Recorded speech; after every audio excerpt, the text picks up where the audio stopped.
Yeah. Fuck those other guys, Pooh. Fuck those other guys, man. People worried about those other guys, and they want to do their edits. Nigga, we going raw. We going live. We don't need no edits. We might, but fuck that. All right. I feel like I came off mad abrasive right now. Real aggressive. You know what I'm saying? Good evening, good morning, good afternoon with your punk dog lipped ass. You know what I'm saying? Welcome to the Very Peaceful Podcast. This is our first visual episode. And let's go ahead and actually get it started. Blood fire, blood fire. Respect to you, them. Respect to you, them. Hold up. How we coming off, pause? How we coming off? Pause, y'all. Start something. America, people. Hold up, man. Hold up, man. Yeah. Hold up. You can't prove innocent, huh? That's how we working, huh? Okay. Hey, this ain't an endorsement of Robert Kelly, bro. You just know this song slap, bro. This See is the shoulder.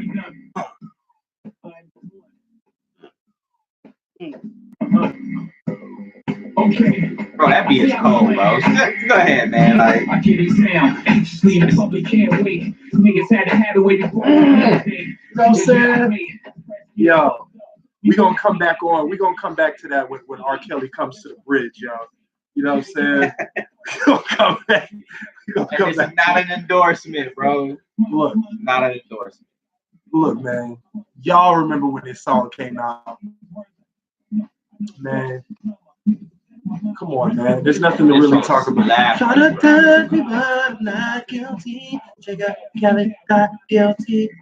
Yo. Here we go. But I'm not guilty. Try to charge me, but I'm not guilty. I got all my mommies, all 12 of them in the basement. Allegedly. Tell me what you want from me. Not guilty, not guilty. This is double jeopardy. What do you want from me?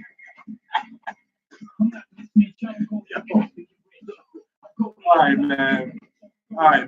We just trolling because that nigga, you see that nigga R. Kelly's new interview with CNBC. That nigga's wildin', bro. They about to put that nigga under the jail. Yeah. He's out of there, bro. And good riddance. I hope he gets help from there. So for you all who are familiar, Robert Kelly, through the constant allegations that he's receiving right now, he went on Telemundo last night. It was a bad look. I don't think he should have did that. But he was desperate. Hold on, here we go.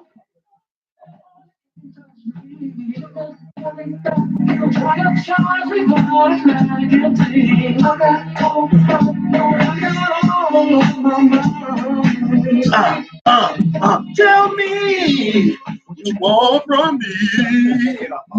Guilty. I see what you're doing here. Okay. I got you too, bitch. Wow. The irony. Hey. The irony. I don't know. I don't know how Ho feels about this compilation now.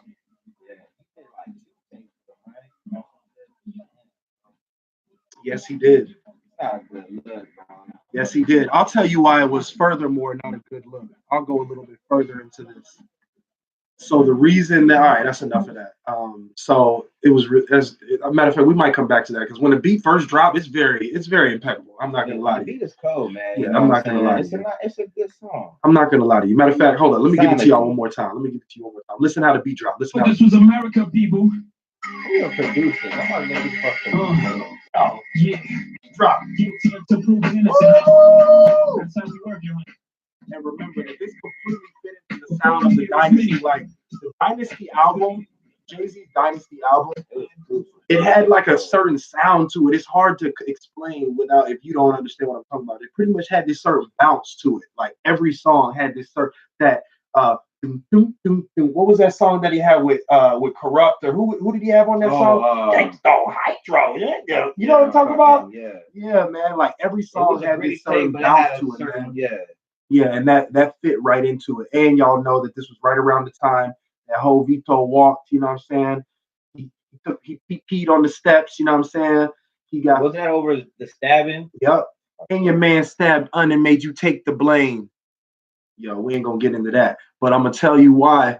I'm gonna tell you why this song is super ironic. The whole album. So everybody was judging everybody about the whole R. Kelly thing, and nobody said anything about Jay-Z making. Well, I'll tell you who did say something about it was Dame said something about it, who doesn't have a lot of credibility these days, but he was speaking facts.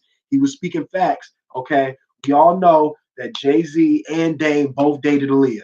Okay, they both dated Aaliyah after R. Kelly had his relationship with Aaliyah. Okay. He was married to her at 15. Yeah, okay. So yes. So I don't think we have to even say allegedly for that because it's a matter of fact at this point. So first off, make some noise for my purple velvet do-rag doing numbers on your punk dog head. You understand me? I just wanted to do that. And it's tied to the side right now like a Dominican. All right. Outside of that, so they both dated. First off, I thought that was crazy that Jay-Z and Dame dated the same high-profile female. Like, I thought that was crazy. But then outside of that, for you to go and make an album with the nigga that married at this point, it would just be your homie's fiance.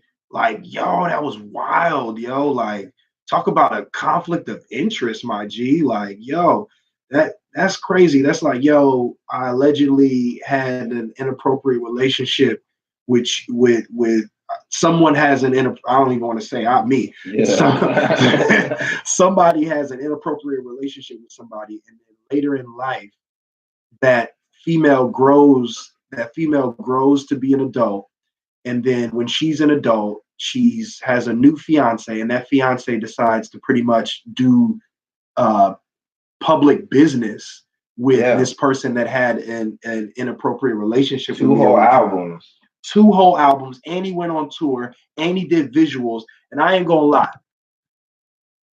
Music was dope. I ain't gonna lie. Fiesta, fiesta. Fiesta, fiesta. Bro. Fiesta, fiesta. Rockland. Fiesta, fiesta. And the remix. Oh, man. Switching lanes and a 6 and a bird. Then I moved it to the bird. Then I said it and again to the bird. Bro, that shit was... It's about to go down the bird. Now you see the dancing with me on the floor. Yo, he was listening though. He was telling you how he was getting down, yo. Yeah, and if you're looking for her, she's with me on the low. Where's the basement at in the house? Low flow. Hey, got her knees on the floor. Allegedly. Yeah, hey, and let's keep it a buck. Like, we should have known something was wrong with this nigga R. Kelly. He was the only nigga to ever remix his own song. By himself type shit. Like, you are a fucking narcissist, though. Something is not right with you, bro. It's like, oh, my song was dope, but I could have did it better. Yeah, I could have did it better. Yeah. Let me give y'all another look. Exactly, bro. Like, you know what I'm saying? Name a bad R. Kelly remix. You can't do it. You can't do it. What movie that's from? Fucking Training Day. Okay, yeah. You gonna shoot a cop in the back? You can't do it. You can't do it. You know what they give you for that? The gas chamber. You know what the gas chamber smells like? Big pine oil. That's where you have it. Pine oil heaven. That nigga Denzel, he played that. I feel some kind of way that nigga having to. Then he had to do that to get the Oscar, but he did a good role, bro. Yes, and it's like a double-edged sword because it's like, yo, I didn't do a bad job. It just so happened that I was doing a really good job at playing this crooked nigga, and I honestly can't imagine another actor that would have been able to pull that off better than Denzel. Like, nobody, my G. You got to remember the year that this was. You got to, nobody would have been able to come through with nobody would have been able to come through better than Denzel did at that time. And they're doing a remake that the director from Training Day and Denzel, they're coming back together to do pretty much a black version of Scarface, yo. I'm super excited for this. That director is super dope. It's Antoine. Yeah. Yep. Homie, right there. Like Nigerian or something, right? Exactamundo. He's something like that. I ain't gonna put what country he is on, but he has a name of the sorts. Yeah. And yeah, man, I'm totally looking forward to that because they come together and it's magic, man. Like Denzel is, I'm saying it now, he's the greatest. First off, he's the greatest, and I know that people might put the likeness of Will Smith up there, but I challenge you. I challenge you with this. That. The reason why I'm going to put him over Will Smith is a couple of reasons. First off, you don't have any film of you don't have any. I'm gonna just say it, bro. Ain't no movies with Denzel getting his back blown out, bro. Yeah, a lot of y'all, I mean, I'm young, but I like movies, so I've seen like mad movies. Yeah. And there's a movie for y'all who are unaware, it's like 7 Degrees of Separation or something, 6 Degrees of Separation. It was his first real movie that from during Fresh Prince, right? I don't even know, bro. But I think that was his first actual and I was role. Like, what did I? There was a scene in the movie where I was like, what did I just see? Like, I think he kissed. Bro, past that. I'm talking about past the kiss. There was better than the kiss if you want to look at it that way. Okay, like, I've heard that he kissed a dude. No, he did. That was a given. That was the same. That was the same movie. Yeah, same movie. Okay, I didn't know it went. No, it went like that. No, it yeah. Well, depending on who you ask, it was right. No disrespect, you know what I'm saying? But yo, it was definitely and that's my point. Like yo, some people might enjoy it. Right. It's not really my cup of tea. So yo, that was mad wild. So to each his own. But I look at that almost like I look at I looked at the stigma of Black comedic actors and having to put on a dress. Yeah. You understand me? Yeah. So I say that to say that Denzel's first role was playing like the first movie that I know of was he was like a principal or something like that in like a school. You know what I'm saying? But I say all of that just to say that I just look at the roles and then look at the cultural impact as well. You look at the cultural impact now. Now he did play Mandela. And he did play Muhammad Ali, you know what I'm saying? And that's what's up. But Denzel Malcolm X in the 90s. Denzel did Mo Better Blues in the 90s. Denzel did like a lot of good work with Spike Lee, you know what I'm saying? And I look at that like buying from Black-owned business almost, you know what I'm saying? Like Denzel could obviously be picked up by any what are they called, Pooh? What are they called? Not theaters, but like production companies, you know what I'm saying? Yeah, he could be picked up by like any of those, but I feel like for him to do those movies with Spike definitely says a lot about his character. Yeah. Malcolm X. Yep, he was Malcolm X, bro. And there's some people who only know of Malcolm X because of that movie. Yeah, when they think about Malcolm X, they visualize Denzel. Yep. And that classics like scenes in your head of him driving, Sam Cooke playing before he's about to get assassinated, and you just see it. I honestly can't even watch that movie, bro. I can't watch the end of the movie. Honestly, I changed that shit. I have from like watching the end of A Bronx Tale when Sonny gets shot in the club. You know what I'm saying? I don't like watching the end of Casino. I was about to say Casino. Yeah. There's like mad movies that I just do not Pay It Forward. I don't know if y'all have ever seen the movie Pay It Forward, but that's like a damn tearjerker. Like, like Pay It Forward is like, it's the kid from The Sixth Sense. It's the kid from The Sixth Sense. It was the follow-up movie that he did. He was bubbling with The Sixth. You remember The Sixth Sense? Yeah, that shit bro, was crazy when it came out. That first Midnight Shyamalan twist, that fuck. So this was him and Kevin Costner. Okay. Not Kevin Costner. What's homie from House of Cards that got caught up with Kevin Spacey. Kevin Spacey. And this was one of Kevin Spacey's best performances, honestly. Even though I like that nigga. Anyway, so. Well, that nigga was what's that nigga's name? And Usual Suspects, right? Guys are saucy. Classic movie. Classic shit, yo.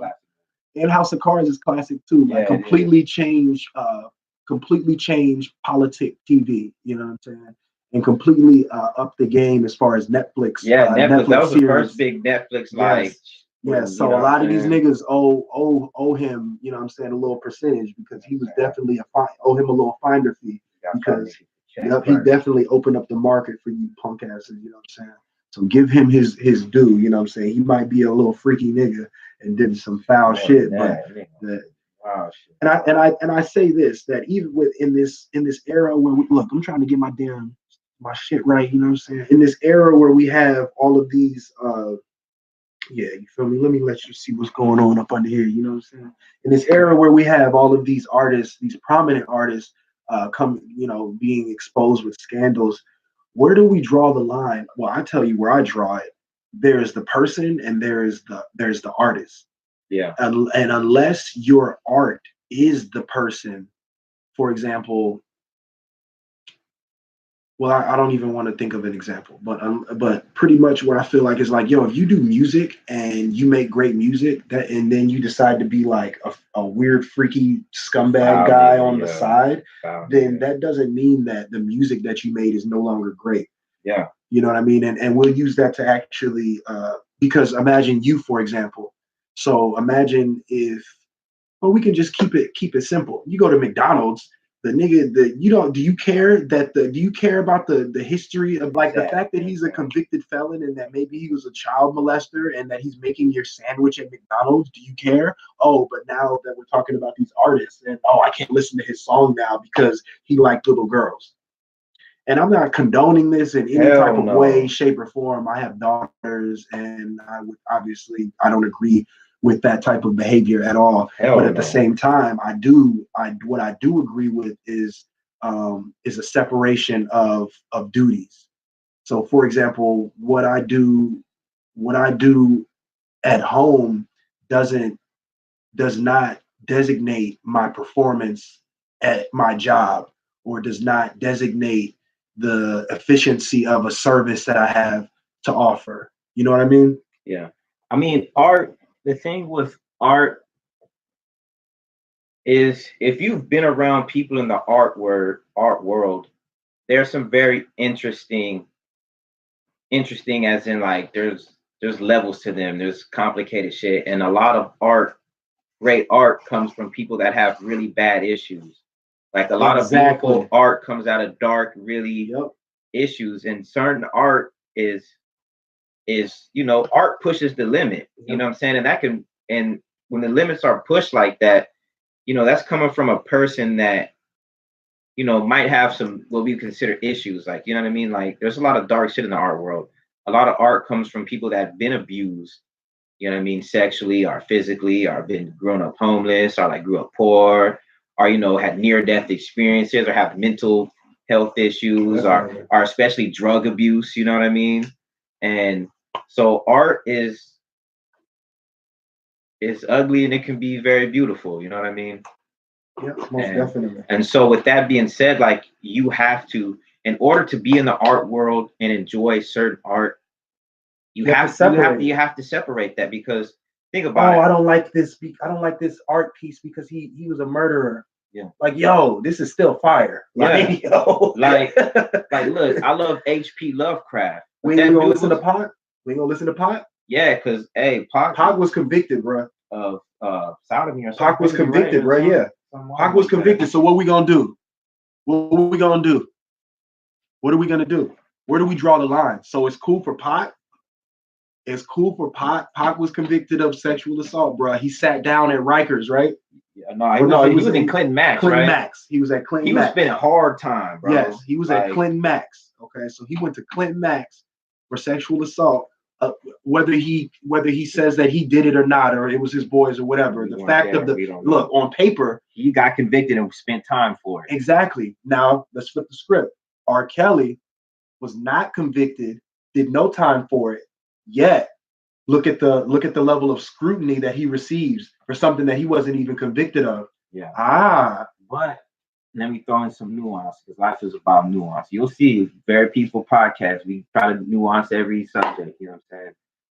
But there was allegedly a tape of R. Kelly. Okay. There wasn't no cell phone footage of Pac in the club. That's true. Homegirl bopped him up, and That's true. there's no video evidence of that. That is true. There was no visual evidence to be analyzed or anything like that. So that is a good and point. Seeing is believing. You know what I mean? So if you don't see Pac doing that, it's kind of like, well, I love his music, Tupac. He's so revolutionary.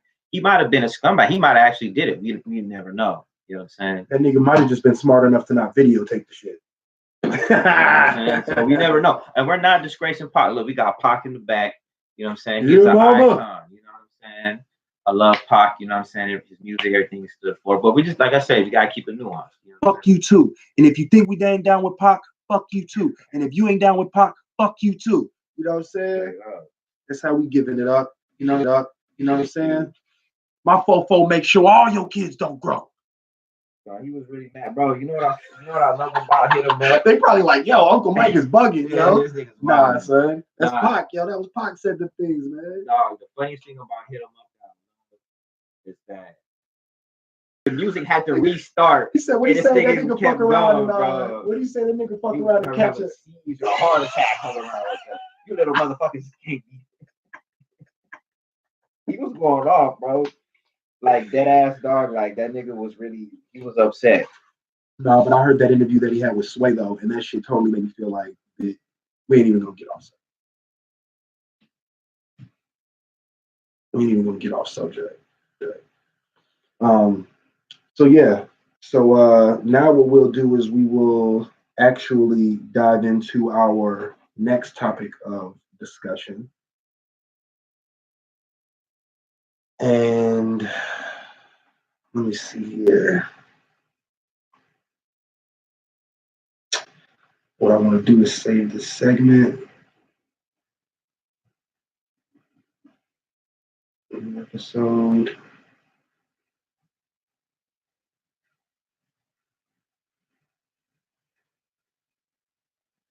All right.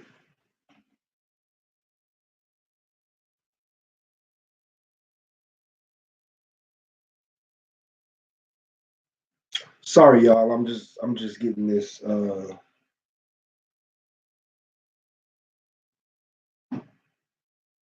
Getting this.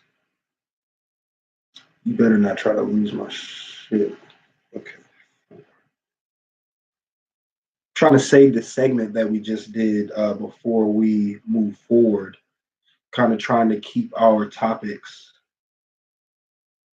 Yeah. Okay. It's about to get skibbity bebop, skibbity boo. Get mad. Nigga. All right. So we got that. So that'll actually move us right into our next topic while we're talking about these double standards of sorts, and while we're talking about separating the art from the music and R. Kelly and all of this, because that we already discussed how R. Kelly had the documentary come out. I personally don't feel like that was a good look for him to do that. I feel like that was almost like him taking the stand. Yeah. You know what I mean? Like I know that he had to make that call, and that's how you know that that he's like super desperate right now. But you're talking about the interview that he did? Yeah. Like that was one thing is that they didn't have a lot of interviews with R. Kelly, like really giving his, and he looked vulnerable and he looked shook. He looked desperate, and honestly, and that'll help your case. Like if you're losing in the court of public opinion already, and you go out there, bro. America watching and people in general is vultures. And when they smell blood, they're going in for the kill. They seen how vulnerable and how scared and shook he is. So now they're going in for that shit. Yeah, now they're going in for the kill, bro. Like got him. So like, you done fucked up, right? R. Kelly's here to defend himself, but you know who's not here to defend himself? Oh, Michael Jackson, bro. Michael Jackson's segue into our topic for discussion here with you filthy ass animals. First off, we want to let you know that this podcast is being brought to you in part by our plant-based folks over at Earth Burger, as well as our homies at Whole Foods. Skibbity bebop, skibbity boo, you bitch ass nigga.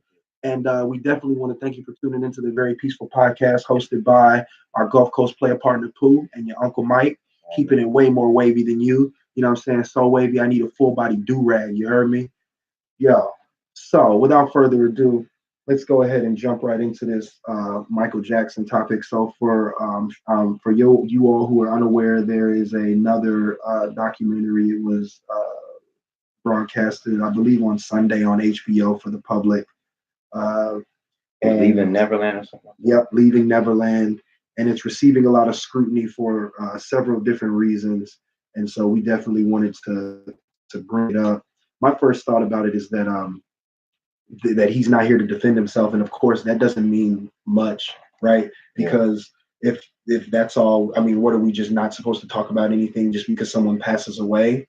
So I mean, I definitely understand that comment of being like, oh, well, he's not here to defend himself, but what does that matter? I mean, it's being talked about now. However, what I always like to do is I like to analyze the situation by taking a step back, and when there's information that's being given that is controversial, I like to look at where's the information coming from. Absolutely.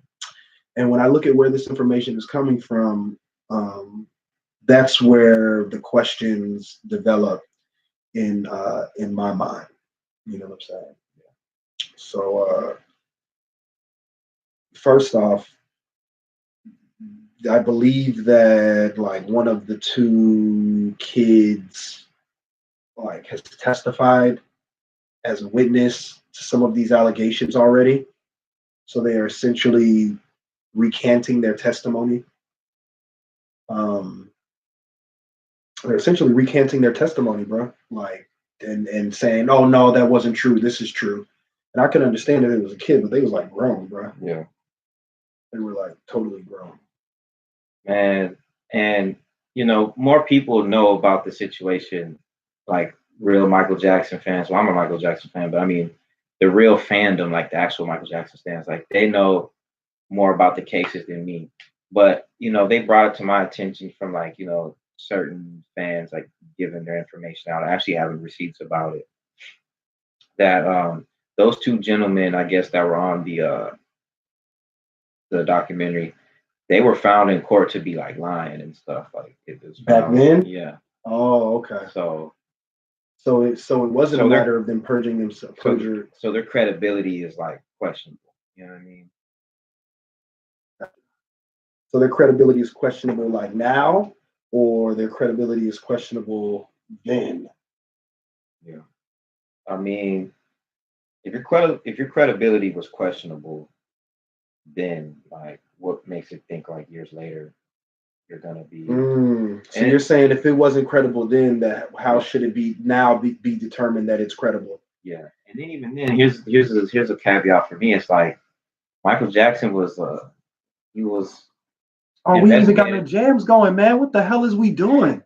We got it mad quiet, yo. Our fault, yo. It's supposed to be a very peaceful podcast. We ain't got no Max B, no Larry June playing in the background. Go ahead, Pooh. Well, the FBI was investigating him for like 10 years or something like that. Correct me if I'm wrong. No, but they investigated him twice. Yeah, and they didn't indict.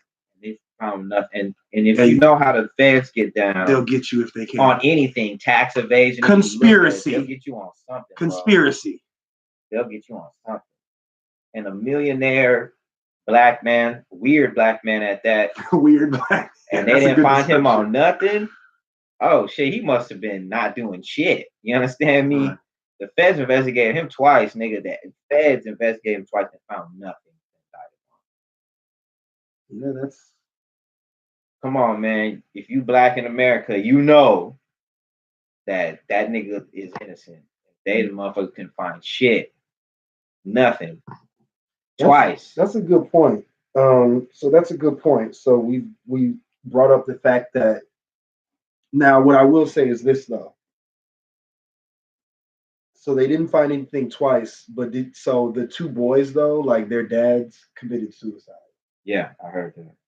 So that to me though makes me kind of think like maybe there was some shit going on low key. What do you mean? Like, so once again, nuance about. I mean, my thing is, I'm not a dad, but if I was a dad, you know what I'm saying? If a nigga touch my kid, bro, I'm killing that motherfucker. Right. You know what I'm saying? Off top. I'm not finna go these years and like not get revenge, but I'm gonna off myself. To me, that don't even sound right. You know, you can't kill Michael Jackson. You know what I'm saying? You'd be better off trying to kill Chelsea Clinton. What I'm saying, like, who you think you got, Chelsea Clinton? Like, I don't know if you. I don't know, man. Like, I just don't see it. Especially killing yourself. What you gonna kill yourself for, bro? Because they felt guilty, man. Of what? Of letting Michael Jackson allegedly play with their son's balls for years. And this nigga had a doorbell alert that was like when niggas walk down the hallway. Oh, they were saying now his hallway was made a certain acoustic way so you could hear feet. No, nigga, that it would ding dong in his room. Like it would like ding dong when niggas was walking down his hallway. But then I heard that you can hear like the foot louder. Yeah. I believe it. But I mean, like, you know, the nuance what Homeboy was saying, like Michael Jackson, you know, fans, like at that time, social media, right. So if a fan wanted to see you, I feel like they were stalking. Like, so Michael Jackson, motherfuckers can sneak hella famous.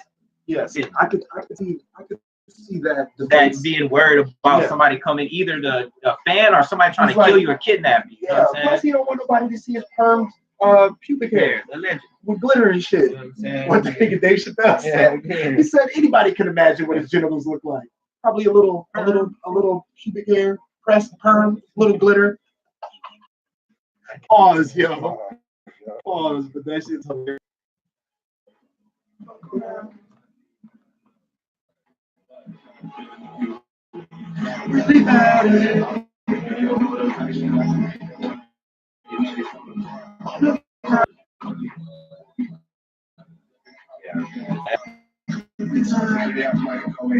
Man, that whole Michael Jackson shit. But I mean, like, I don't do the crowds. Yeah, like, fucking 5 for the 29, nigga on. And it happened during Black History Month. So what I'll say is this. What they taking so long? Hey man. What I'm gonna say is what I'm going to say is it's a little fucked up.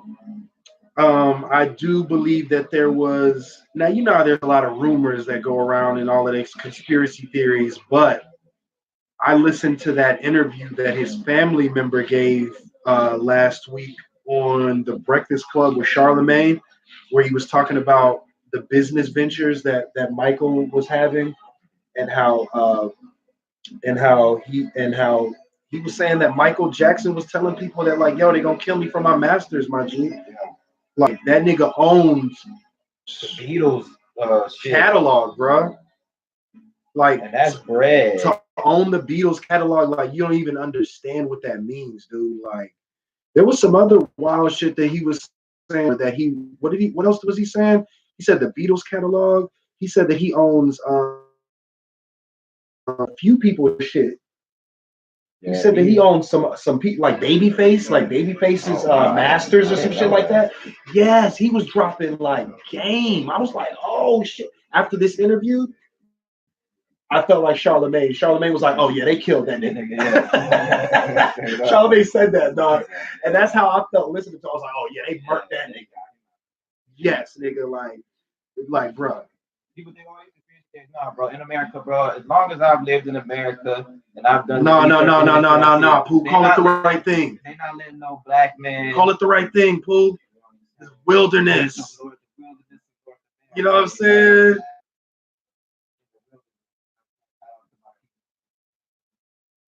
Yeah, bro. Like you understand, like they not letting no black man have that much power. As far as ownership, they guard ownership and shit. They got them the fuck up out of there. FBI put some bullshit charges. Everybody was in trying to get them off the tank. You know what I'm saying? So So people think it's white supremacy. You know, Michael Jackson. So white supremacy gave him. White supremacy has certain kind of people that they let slide and do certain shit to an extent, like OJ. White people loved OJ at one time. They let this nigga, just. It's like he just killed a white bitch. Yeah, they stopped that shit. You know what I'm saying? You ain't that. Still nigga. Yeah, you know what I'm saying? Yeah, that's what Jay-Z was saying. Yeah, so yeah, Michael Jackson was a big time celebrity, like icon, but still white supremacy, bro. They was gonna let him get away with so much. You know what I'm saying? And so if they're like, oh, this nigga's making moves, Michael Jackson, an icon, people look up to Michael Jackson, you know what I'm saying? And so and plus if you look at some of his shit, like Michael was dropping some fucking game, dog. Like, you know what I'm saying? Some of his He's talking about some real shit. You know what I'm saying? So oh, you was the one that told me. Yeah. He was like, what you say? Kite me, Juvie. Whoa. That's Mike's words, bro. That's Mike's words, bro. I didn't say it. Yeah, man. They don't really care about us.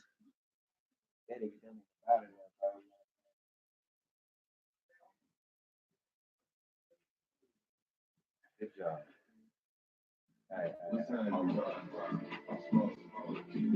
Man, shout out to Larry June, tap in, you know what I'm saying? Uncle Larry, you understand me?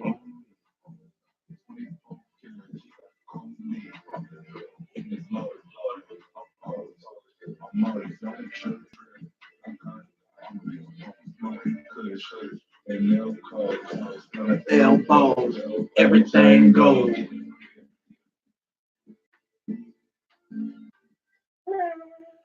Yeah, man.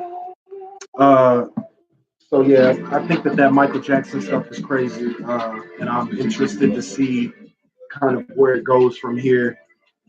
But yeah, that's definitely, I think the timing is crazy. It's just one after another. They just coming for one nigga after another. They doing R. Kelly and Michael Jackson at the same time, my G. Hey, bro, you about to get your bread back, you understand? This nigga, I don't know if I don't know how true this is, but I heard this nigga owns the rights to Happy Birthday. Yeah, I seen that too. And when they were talking about it, I realized that when I did go to like, TGIF Fridays and like Applebee's and shit, and it was people's birthday, they came in happy birthday. Yeah, and I always thought, like, what the fuck are they doing that weird shit? Like, you know what I'm saying?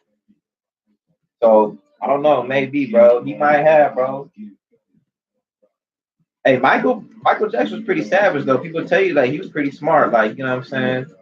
He was savage with his business type shit. You understand me? So I believe it, bro. This is just a cigarette, by the way. I just like to put tobacco in these cones. Smoke tobacco at home. Kind of like they do in the Netherlands. Yep. Word to the Dutch. Yep. You ever heard of people rolling their own cigarettes, man? That's what I do. That's where all the papers and everything comes from. That's what I do, man. That's what I do, man. Okay? You can walk in, you can get your little top tobacco, you just roll it up yourself, okay? That's what I do, man. So shut your mouth. Shut your mouth. Shut your mouth. Uber Suburban. That ain't a perfect. Baby, you heard me. Working. Hurting. Chilling and surfing. Yeah. They off the stands. That nigga be having some clean ass North End. What's happening?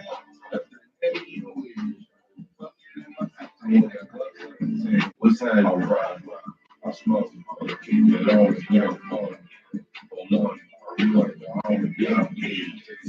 on me. Sorry, man, but I be acting a fool when that Larry June come on, man. I don't be knowing how to act sometimes, man. I ain't even gonna lie to you, man. Hold on, let me tap in on the very peaceful Instagram real quick. Let me hold up.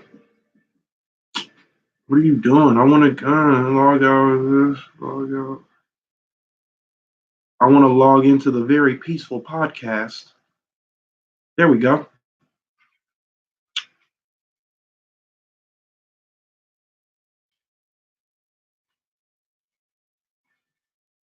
This cool.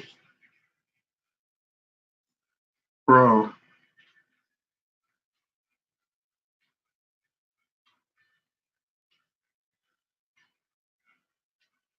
Yeah.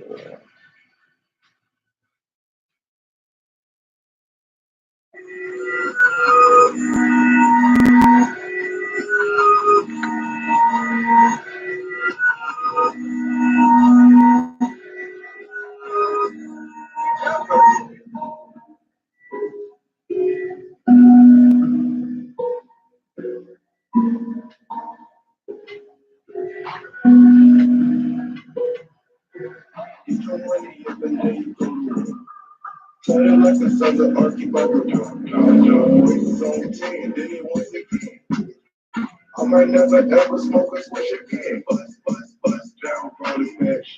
That's my dream. Orange face, shorty got a nigga that's good. I wonder how I feel to make $1 million off of music. The most underrated, expect to try 6 bags for the Chanel bag, she be square. Well, let's see, I can crop top, more crazy, drop top, 2 box, and my second bitch, don't play, gotta pay. Going through the pain, gotta see dirty, help me nigga. Fast cars, we smoke. Bad bitches, y'all got a bottle flow, she wanna help me nigga. She wanna help me nigga. Trap nigga. Fast cars, we smoke. Sorry, y'all, we're taking a little. Oh, damn, I forgot about y'all. Man, because, man, we were recording, man. Oh, I don't know what just happened. Technical difficulty. Yeah, man, I don't know what just happened to the, like, everything that we just talked about. About what? Wait, no, what?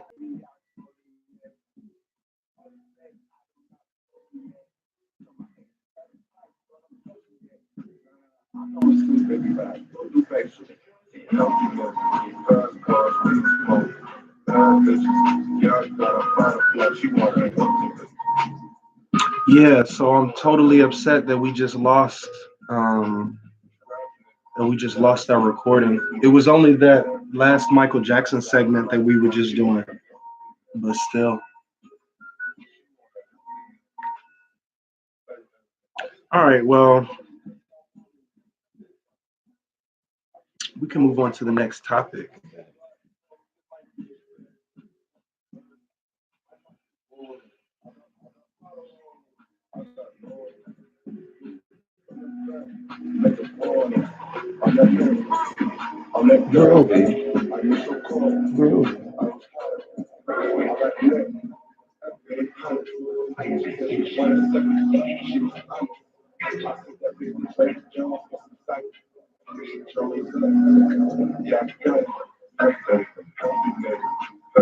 Here, let me step away real quick. You got to talk to these people. Alright, bitch ass niggas, you know what I'm saying? Hoping Park's corner on the phone, bitch, you understand me? So, I'm gonna tell you why this nigga Currency is a legend. The rapper, Spitter, Currency the Hospital. This nigga was around Cash Money and Master P. You know what I'm saying? Well, Master P first, No Limit first, and then Cash Money, Baby Wayne. Like, in the eras that they were popping, you know what I'm saying? And just you everything he put down, you know what I'm saying? That's a lot of game to learn. And think of people he was around, like Soulja Slim. Like, the nigga knew Soulja Slim, like, you know what I'm saying? C Murder, you know what I'm saying? Marcello, like, you know what I'm saying? Fiend, you know what I'm saying? Like, then being around Baby and Slim, and then being around Wayne, Mac Main, you know what I'm saying? Me, you know what I'm saying? All them people's like, what's his face? Motherfucking Kid, and all of them, you know what I'm saying? Squad Up Days, shit, you know what I'm saying? And Young Money shit.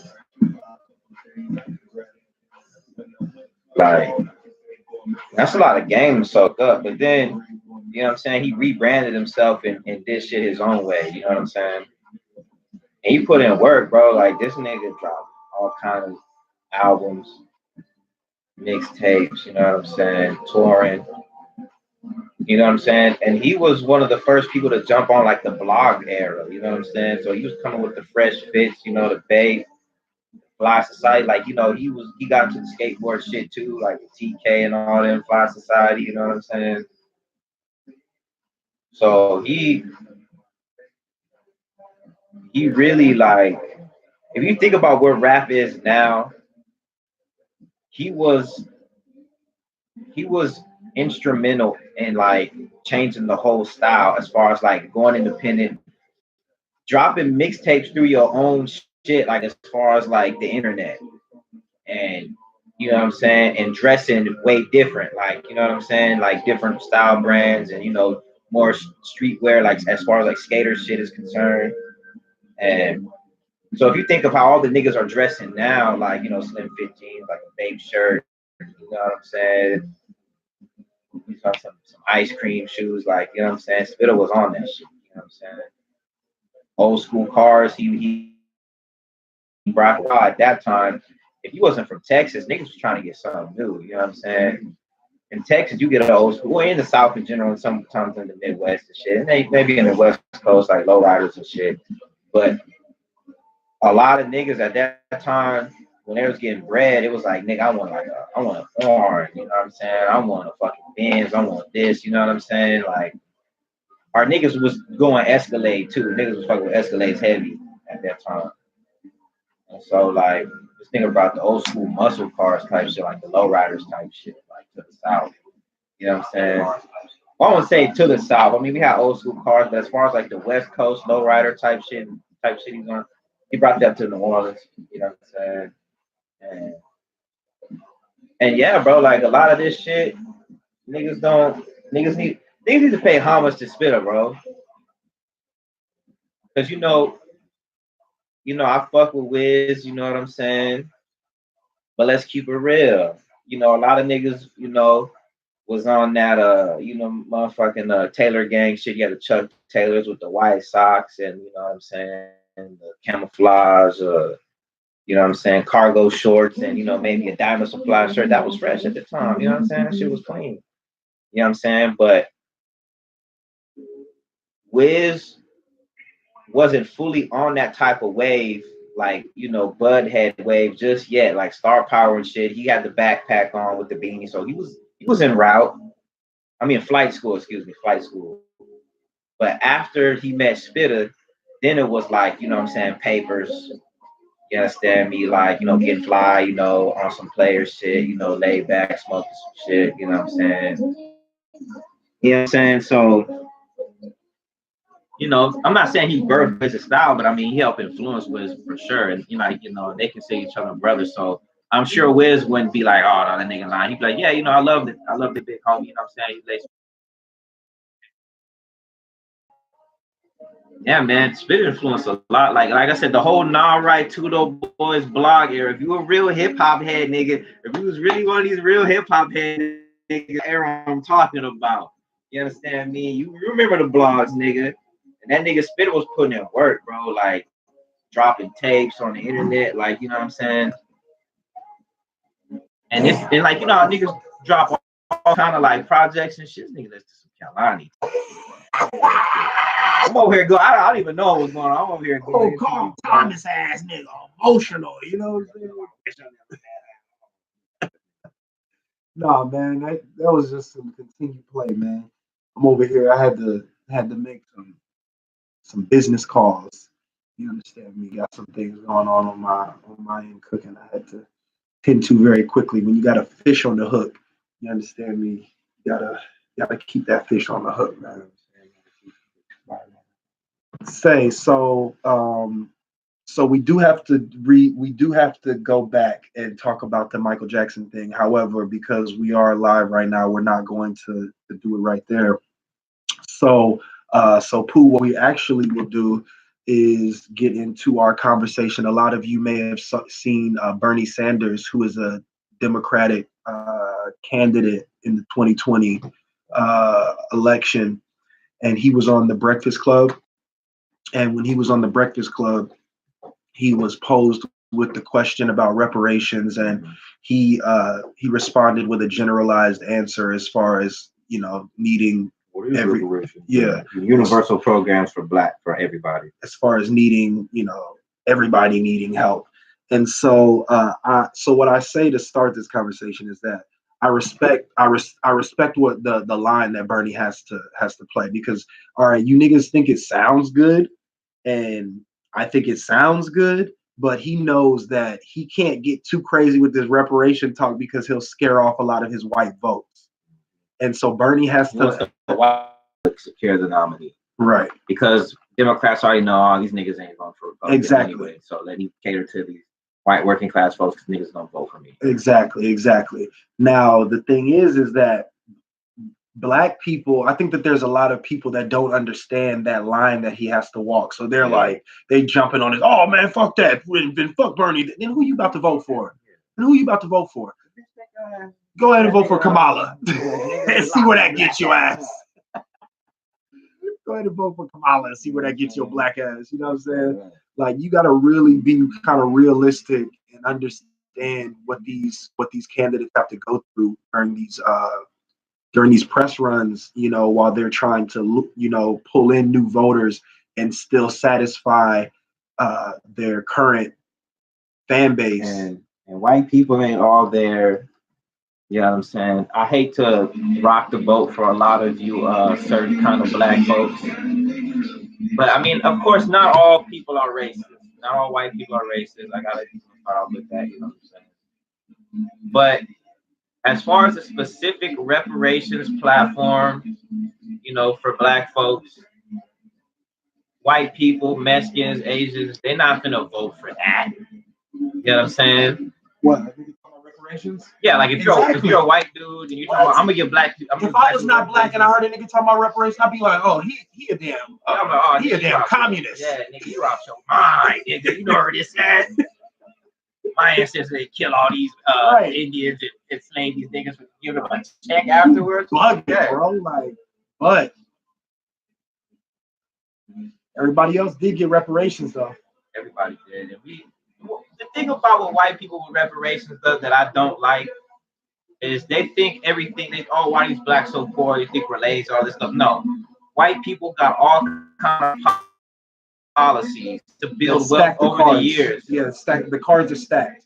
And slavery if we niggas got a head start, bro. If we got restitution after slavery, and we were actually able to fairly compete in a free market, in a free market society, our businesses didn't get destroyed. If actually had equity and fairness and bank loans and other commercial opportunities and everything and jobs and education, I wouldn't be tripping if we got treated fairly after slavery.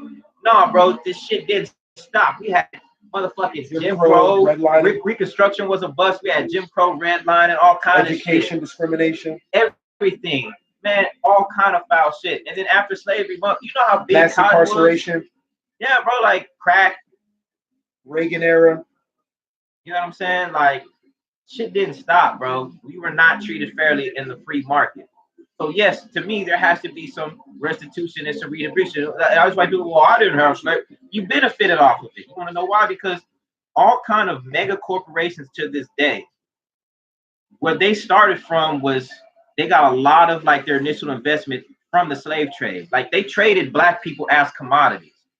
You know what I'm saying? Back when there was nothing technically wrong with it, when it was technically legal, because what y'all fail to realize is that there was a point in time when we were so people really fail to realize how near ago, not how far ago, how near ago we were considered property. We weren't even not considered human, bro. Straight up. We weren't even considered human. They had science, pseudoscience, like coming up with all kind of science, all kind of religious explanations. They came up with everything, bro.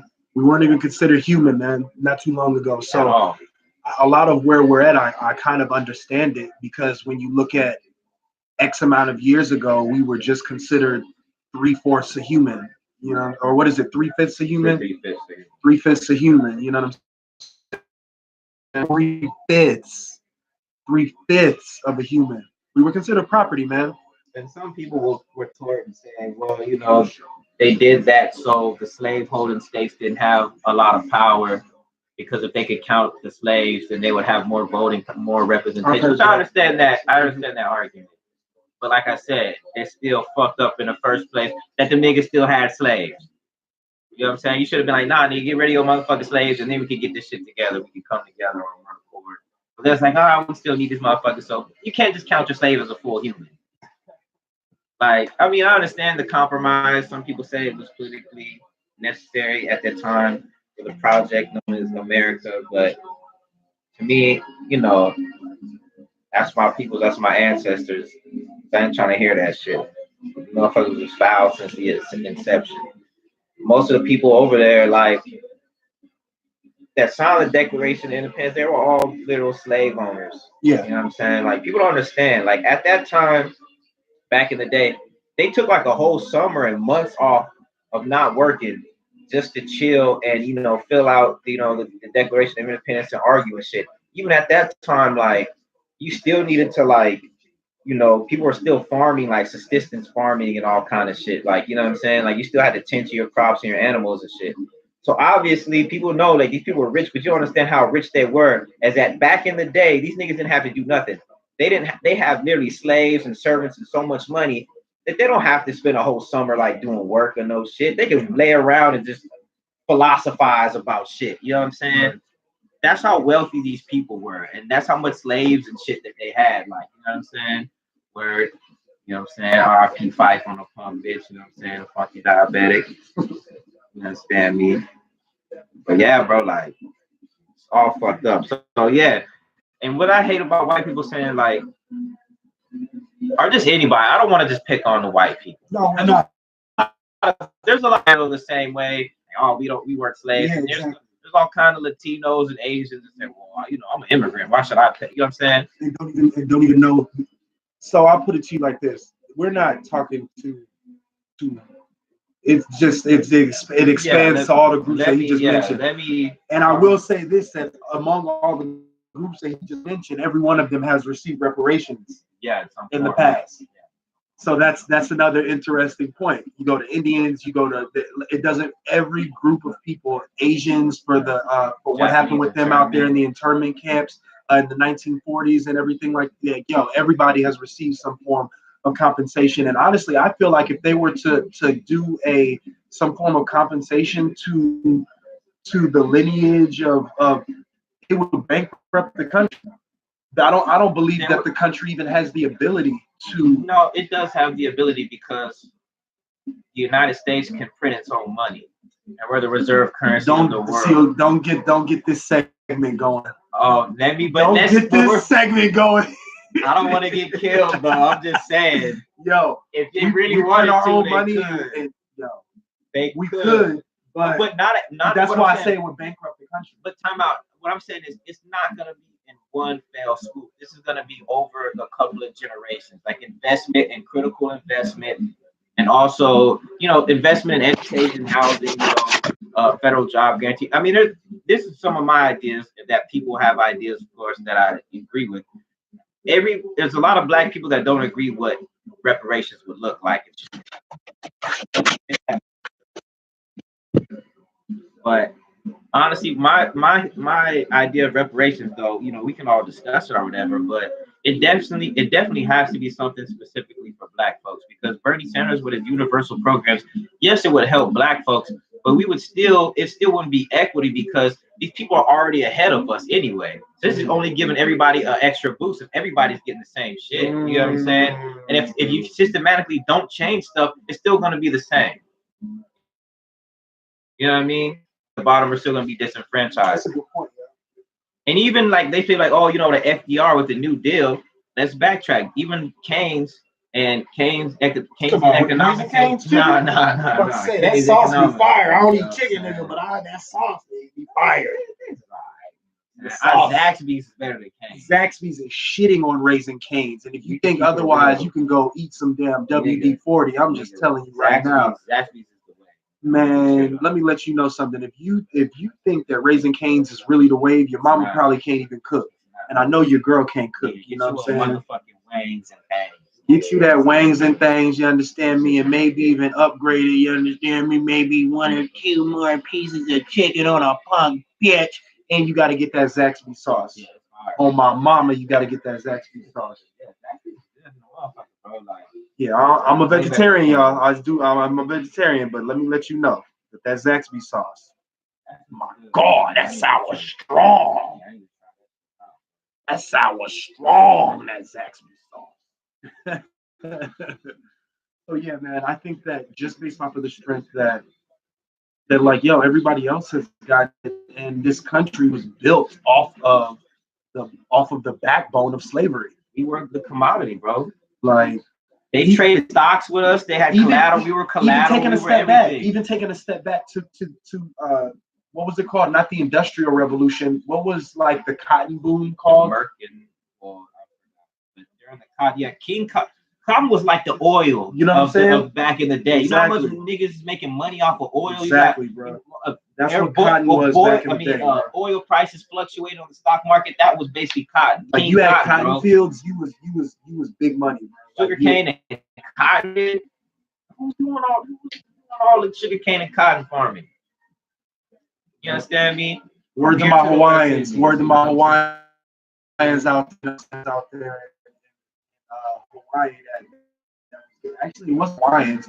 It was Hawaiians and Polynesians. Everybody wasn't white. Everybody that was getting caught up out there in Hawaii. They had the sugarcane plantations out there in Hawaii and the pineapple plantations. Man. You know what I'm saying? So they were getting caught up in the same way. I wouldn't say that they were slaves, but they were definitely caught up in working situations. You know what I'm saying? Yep. Yeah, man. They did Hawaii super dirty, bro. Like super dirty. Like Hawaii got done like so dirty by the United States with that whack ass treaty. Like it's crazy. But anyways, that's a whole nother topic. But yeah, I think that they're trying to trip Bernie up by asking him these questions too. Nah, but let me say this about Bernie. This nigga co-sponsored a bill for Jewish reparations from the United States. Wow. He was one of the 18 people that co-sponsored that bill. So his folks got reparations. Which, you know what I'm saying? Do they deserve reparations from Germany and stuff? Absolutely. But what does that have to do with us, though? I don't know the reasoning. I mean, I've always wondered about that. I mean, United States companies did have, because when we're an ally, like we were opposed to them. It's not like we were an ally to them. So you being like, yo, the blood's on your hands too. Like, well, this is my nuanced take on it. People don't remember, they try to hide it, that the United States, a lot of like big industrialists like Ford and like J.P. Morgan Chase, like bankers and financiers, were down with the Nazis. Yeah, they love the Nazis. Hitler was on Time Magazine for a while. I mean, he was on Time Magazine back in the day before everything went left, when we started tripping and shit. But yeah, America loved the Nazis. And the funny thing about it is the Nazis learned all their like racial hatred and like segregation and like eugenics stuff, like how blacks are inferior or whatever, allegedly. Like they learned all that shit from Americans. All like if you do the history, you can look at the stuff. The Germans learned that from the United States.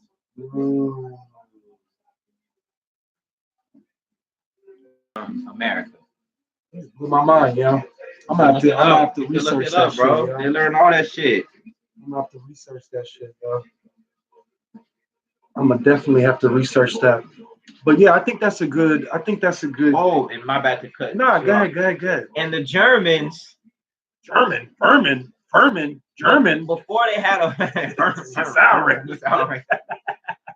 and don't forget, they had concentration camps before what happened in Europe during World War II.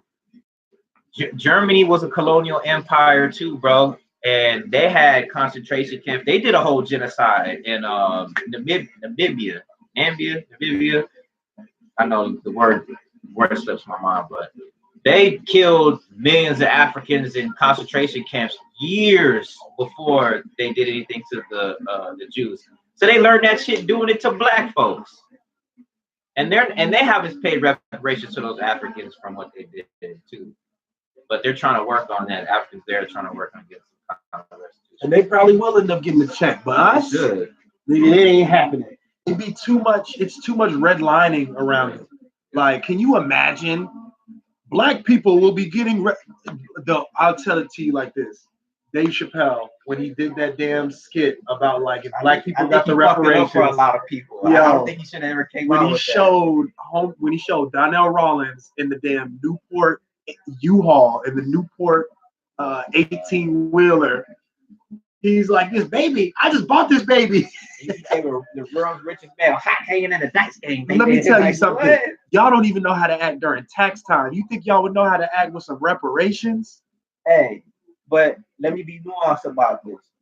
I don't like when motherfuckers be like, oh, we can't get black people reparations. This gonna act wild. They will. But that's not the point. That's not the point. The point is, you still need our restitution. Right. Period. Whatever we do with that, it don't fucking matter. Exactly. What I do with what you owe me is none of your fucking business. Absolutely. You owe it. You know what I'm saying? Shit. So I mean, there's a lot of smart black people that they have great ideas and they don't have money. It would help a lot of black. It would help. It'll be a boom. It would start mad black business. It would start mad black business. Mad black marriages. Eliminate mad black debt. There's gonna be mad black families finally coming together, bro, and like a baby boom because people actually have money. They can buy the house. They can come get this reparated dick. You know what I'm saying? Like, come get this reparated dick, it would be a fucking boom. Everybody would be walking around talking like Pimp said. You understand me? Now I'm talking about my reparation check, bitch. It's like fucking please, you know, racist like man, get your mind on your money, please. Yeah, bitch. Leave it to beaver ass bitch. This baby, I just bought this baby, bitch. You know what I'm talking about? Yeah. Lil J down with the ball. You understand me? And that's why you can't give dollars. Like, yeah, you talking about reparations. You got the square. Look, man, I'm from the game. So we'll let y'all. What do y'all think, man? Tap in with us. Man. We got the Very Peaceful Podcast Instagram page. We also got the Very Peaceful Podcast YouTube that we're actually going live on right now. You punk ass filthy animal. You know what I'm saying? So yeah, tap in with us. Let us know what you think about reparations. Do you think it would be beneficial? What do you think would be some hurdles that we may have to come over? Is this something that you never? I personally don't see it ever realistically happening. Not in this wilderness that we call North America. It's gonna happen, bro, because black people aren't stupid. Well, I don't want to call it stupid. What I'm saying is we learned a lot from all of these white people don't understand. We learned a lot from Obama, right? And we're so like fed up at this point. Like we're gonna organize for this shit, and if the shit don't pop off, then we're just gonna be apathetic to focus on local elections and all the federal and all. I don't doubt that we can focus up eventually, but my thing is just it's too much red line with yellow tape around it. Pretty much, it's too much yellow tape around. What you mean, like, around all the pieces that would have to come together for it to be agreed in Congress and by a president. Like, we're gonna do this, and the damn Fed is like, okay, we're gonna allocate these funds, the Treasury, like, you know what I'm saying? Like, when people. And then how are we gonna identify all the black? All these niggas gonna come in and do blood work to show that what they're tied to? Like, how are we gonna separate the niggas that are not even indigenous to the slave trade? Like, they know, bro. What I'm saying is, they got that shit in the back room. If you do your ancestry, man, they got all this ancestry DNA shit. I'll say this: that if you really want to find out about your history, you can. Like, if you really want to know, that's what I'm saying. These people know. You can find out. Like, you don't even gotta wait for no. Like, you can find out. So I'll say this. What I'm saying, if they got that information, then how much information does the people got? You know what I'm saying? Yeah, I will say that. They can find out, bro.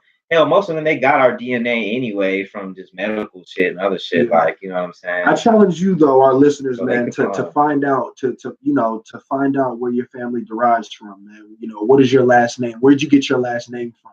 You know what I'm saying? Like, find out where you're from. I mean, I have the luxury of knowing all of that, and all of it. You know what I'm saying? The ugly, you know, all of that. So, and it's ugly, but it's also good to be able to, on that note, you know what I'm saying, to be able to know where you come from and know what you come from. There's a sense of pride, even if it's messed up. You know what I'm saying? You still want to know what's going on. But let me throw this in about reparations right quick. Oh, a little over 50 minutes. No, I stopped it. Man, nah, you can keep going. No, I'm about to like. This is my thing about reparations, bro. We gotta organize.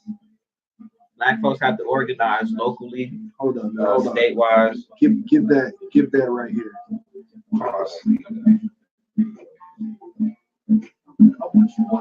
And free the way for the prisoner in his hand.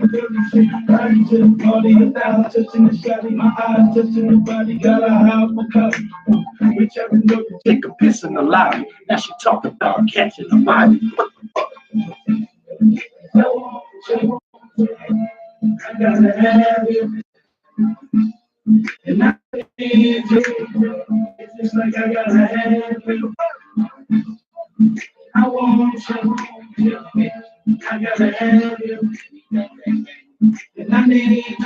It gets better, y'all. Listen. I gotta have you. You know I got it under control. Never was she back under pressure, was she cold? She ain't with that bullshit, my baby girl, she old. Say a prayer for you, do your long kisses, good night, they fill you with some hope. That's why you caught the case. That's why you caught the case, Max. Y'all around doing the man. Conspiracy, nigga, fuck that.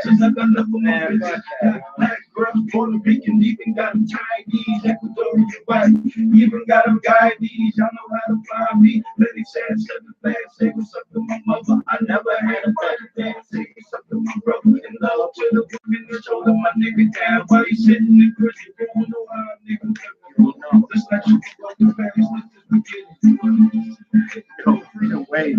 I gotta have you. Yeah. I need you. It's just like I gotta have you. I want you. I gotta have you. It's just like I gotta have you. My favorite part. Here we go. Close your eyes, close your eyes. Close your eyes,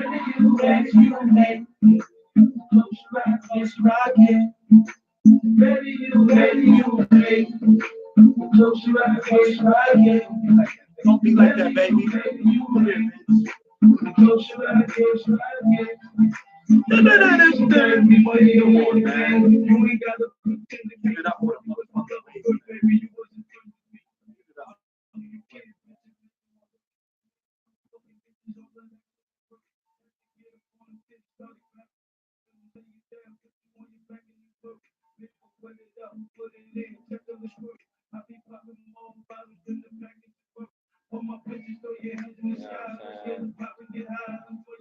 Man, free that nigga Max, yo. RP Stack Bones too.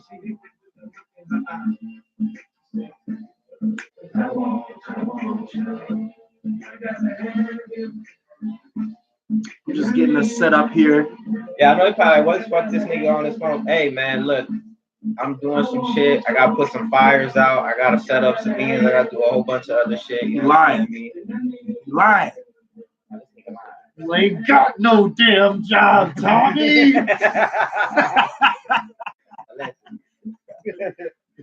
Because you know, Tom, never mind.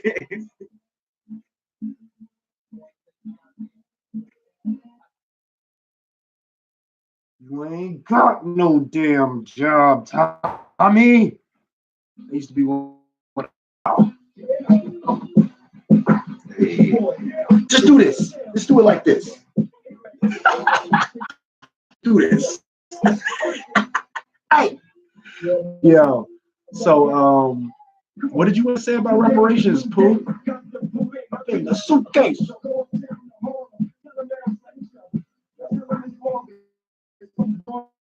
See.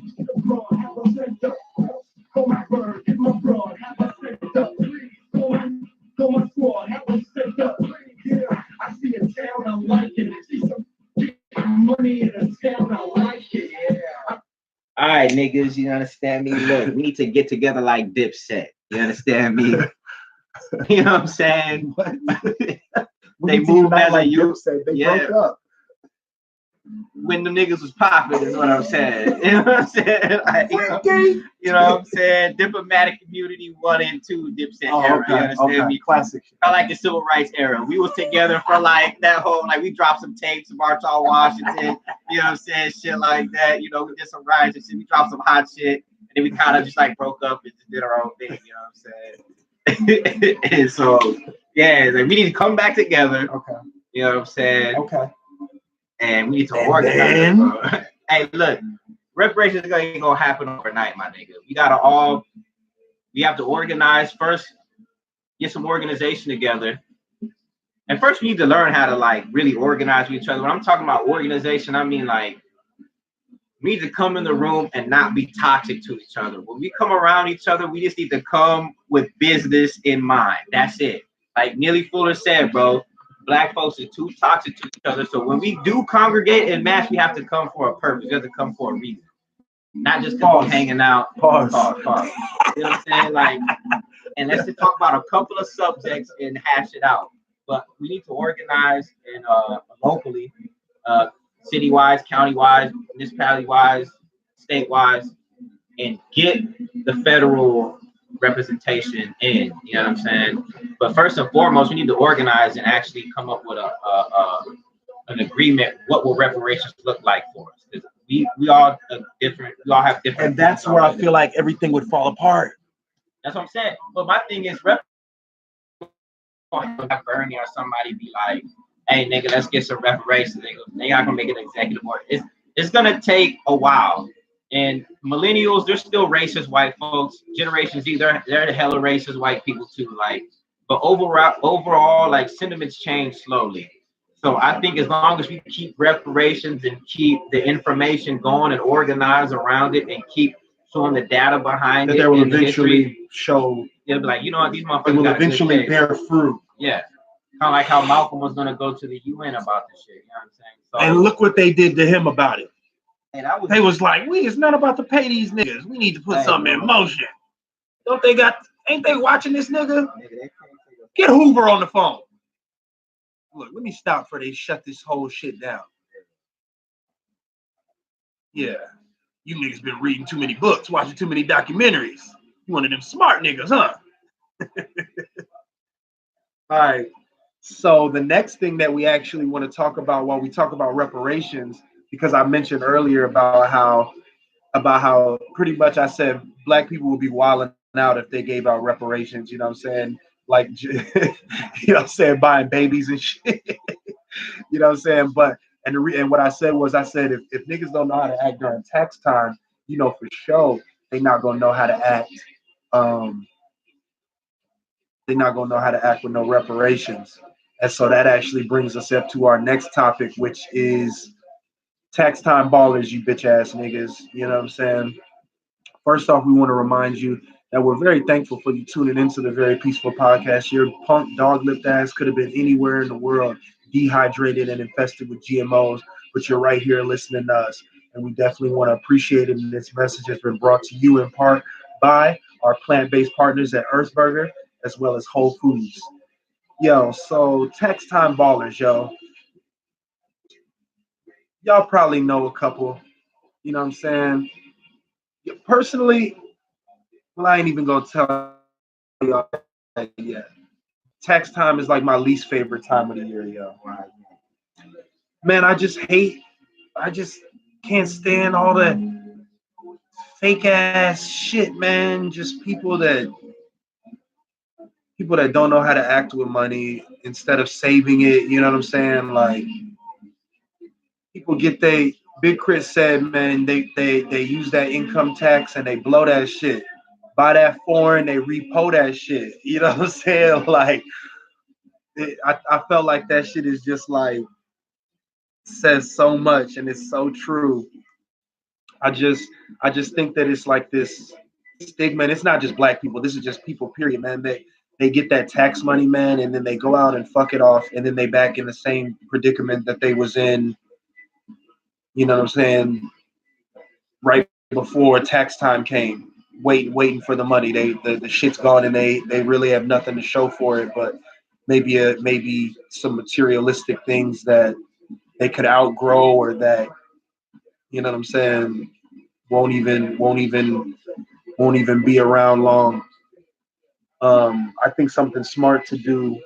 And I mean, obviously, a nigga ain't trying to walk around telling everybody what to do with their money, but you would think that when people got their tax money, you would see like an influx of maybe businesses being started, but that's not necessarily something that you see. You see people at the mall. You don't really see people like trying to invest that money in themselves in some way, or what you think?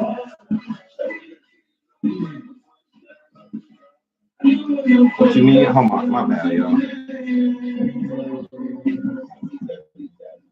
What was the last Tax time ballers? Man, look. All my niggas out there fucking them fat white women for their checks. You understand me? Nigga, stop it. At least rob the bitch, you know, allegedly. He said rob her. Have some dignity. Have some dignity, black man. I'm just kidding. But nah, man. I mean, hey, man.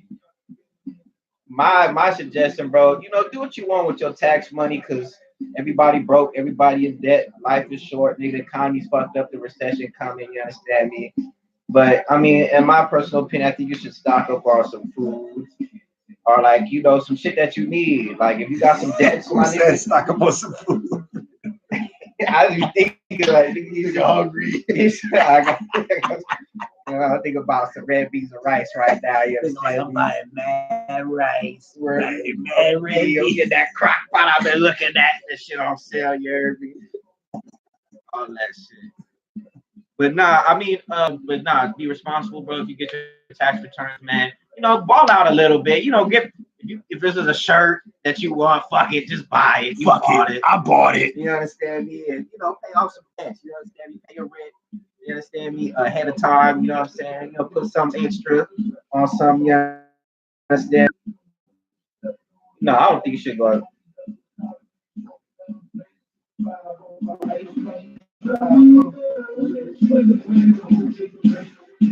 You should what? I don't think niggas should just splurge their whole bag, you know, their whole little check. Man, niggas couldn't even move around. All these niggas was in the streets. What was it, like Friday? These niggas tax hitting, bro. Everybody was outside, dog. Everybody was outside spending money, dog. It was crazy. I personally don't get tax returns. I've never gotten a tax return. So I don't know what that feels like. I spend my shit all year, son. I ain't giving these niggas no loan. Let me tell y'all something real quick. Let me tell y'all something while we talking about these tax time ballers. Understand this, that your tax refund is just that, a refund. That means that your ass gave the government, that's your money. That's your money, bro. They're just giving you back what's already yours. Yeah, bro, it's that extra. They took your little extra more from you, and they don't worry. They give it back because they flipped that shit like a million times. They sold some Arabs, some rockets, some Enron stocks. You know what I'm saying? They bought all that shit. Bought their stocks back from the company. Lying to shareholders. Niggas bought some what's it called?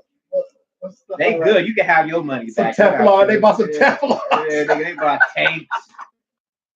You know what I'm saying? They used that money to pay some niggas to hit a lick on a diamond mine in the Congo. They got their money back. You know what I'm saying? That's what they give you. Interest free. So all you niggas like, yo, $5,000. Nigga, that was $5,000 that you could have just used throughout the year, bro.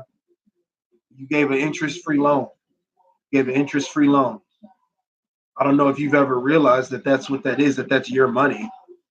So for individuals who are uninformed about ways to affect this, you would definitely want to visit the irs.gov website and take a look. They're going to look at all your shit. They're going to read your IP No. But look, I'm talking about the chart. They got this chart on the website where they got this chart on the website where it breaks down what your withholding should actually be.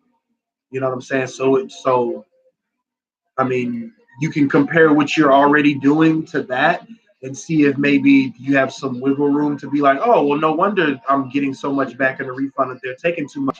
I have too much being withheld right now. or vice versa. You know what I'm saying? You can get more withheld. If you want to look at like a savings and be like, oh yeah, withhold all of this from me and then I'll get a tax return. Well, when the next bubble fucking happens and they talking about nigga, we not giving tax returns, we'll see how that fucking works out for you, man. Y'all niggas put too much trust in the government, man. I don't even understand how you feel like you trust the government with your money for a year. Yeah, they're gonna give it back. Like, bruh, they barely able to give it back to themselves, nigga. Like, we owe ourselves, nigga. They using that money. They using your money to spy on you. And the same metadata shit and all that, bro. That shit's crazy, yo. That shit's wild, bro. Like, can you imagine coming over being an immigrant from like Syria, and you paying like, you illegal now, you paying like taxes to the government, and they using that same shit to bomb your family back where you from, you know what I'm saying?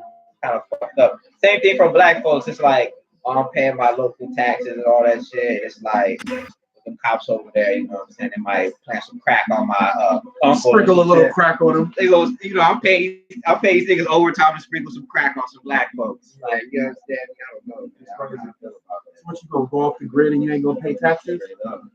Nah, I'm not gonna say that. Who a radical? Who a radical? Y'all gotta watch this nigga. No, wait. Look at his hair. Look at his hair. He's too free. Nigga said he's too free.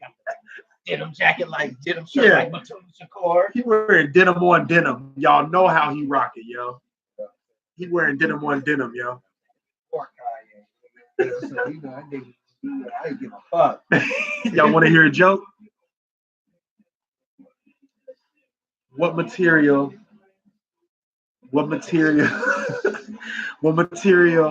is Mario and Luigi's overalls made of? I don't know, G. Denim. What the fuck, yo? I'm out here. Da-da-da-cha. You know what I'm saying? Fuck you if you already knew that joke and you tried to finish it. I never heard that shit. You already knew it and let me make it. I appreciate you. No, bro, I never heard it, bro.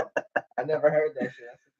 Oh shit! The first time I heard that joke, I was like, yo, blew my mind, yo. So, yeah, man, it's one of the only jokes that I know. I only know, like, one of them is why was 6 afraid of 7. Like, that's one of the jokes. So now we know 2 of the 3 or 4 jokes that I know. All right, man. So, yeah, man. So these punk ass tax time ballers, man, and then these niggas be on the internet. It'd be different if like niggas was humble. For the word says, if you humble yourself now, you will be exalted later, or you can exalt yourself now and you will be humbled later. You know what I'm saying? And that's how I look at these niggas running around. You fucking cockroaches running around with your fucking tax refund check like you never had anything. You fucking cockroach. I had to turn the fucking music off for these fucking cockroaches. Oh, fuck these things.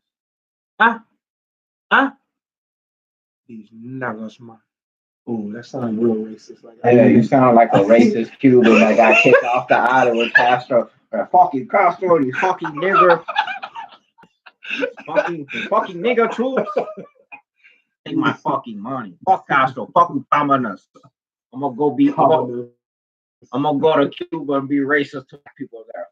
My cousin is actually in Cuba right now. Shouts to her, you know what I'm saying? My cousin Simone doing big things. You actually met Simone at the wedding, yo.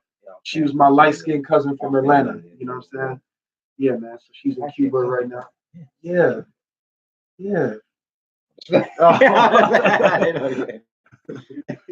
Yo. So actually while we are talking about something, I'm going to throw something in here real quick because I feel like we were wrapping up that topic about tax time ballers. Yeah. Man, look, do something, get you, splurge you on one, like, little fuck it, I bought it. Fuck you off some money, but do something productive with that shit. Either put some away, put some in, get a car. What can a car do? A car can get you fucking money. A car can get you to the money. Access. Get you to the money, man. You understand me? A car is fucking Uber. A car is fucking Postmates. A car is to a interview. A car is to your business. A car is out to a networking event. A car is giving somebody a ride because they ain't got it. Then they paying you to give them a ride. Like there's so many things that a vehicle opens you up to. You know what I'm saying? You know what I'm saying? But I would say most important, obviously, over that is having a fucking roof over your head. So let me tell you, fucking cockroaches, something, yo. If your punk dog-lipped ass ain't got a roof over your head and you got this tax refund check and you hitting for over $1,000, matter of fact, I'll say for over $500, you definitely need to take that money and invest in a motherfucking house. What the fuck is you thinking? You sleeping on a motherfucking air mattress at some raggedy bitch's house and she's sleeping on a motherfucking air mattress. Not even the house, the apartment. You know what I'm saying? Like, no, they ain't even there yet, bro. These is people that ain't even there yet. They on the Walmart air mattress, bro. And I'm not even talking down to you. I'm not even talking down. I'm really not even talking down. You know who the fuck I'm talking about.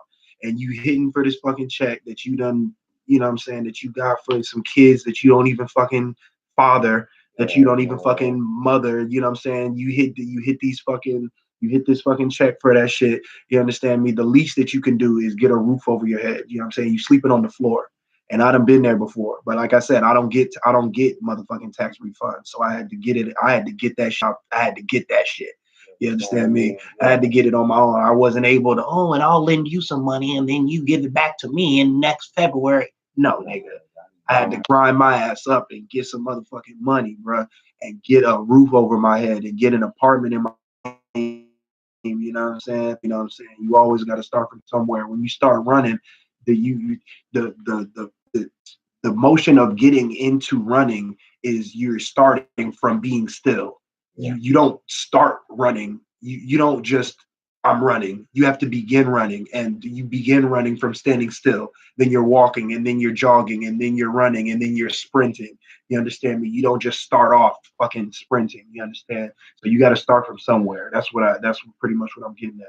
But I say that to say to invest in a fucking roof over your head, bro. If you get a check for over $500, you no longer have a reason to be sleeping on the fucking floor. Because if it costs a rack, then take that $500 and fucking and do something with it to fucking double it or match the $500 with your five. You know what I'm saying? Like, there's no reason for you to now having to be sleeping on the floor somewhere. There's no reason. Buy a bed, bitch. Buy a fucking bed, bitch. Over here buying some fucking sneakers and shit. Pay your fucking beeper bill, bitch. Pay your beeper bill, bitch. You understand me? Get your feet need some artwork. You understand me? Ain't nothing wrong with getting your feet some artwork. You understand me? But more important than your feet getting some artwork is having a motherfucking place to kick them fucking shoes off of your feet, and a place to call your own.